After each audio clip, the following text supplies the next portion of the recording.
दिल तोड़ के चल गईलू अभी रोता बेचारा कि अरे दिल तोड़ के चल गईलू अभी रोता बेचारा आ करे जा और रहुला के जिए खातिर अब दारुए बावे सहारा। बेवफा तुहरे चलते प्यार में बदनाम हो गई।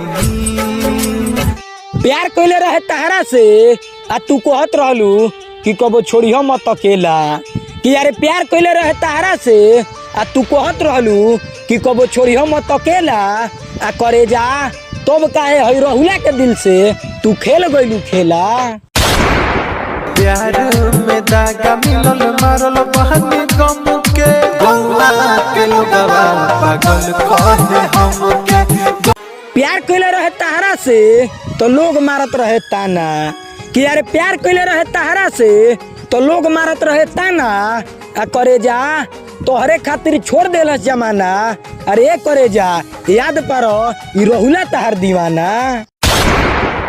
मनवा करेला तोहरा के हम छतिया से अपना साथ ली।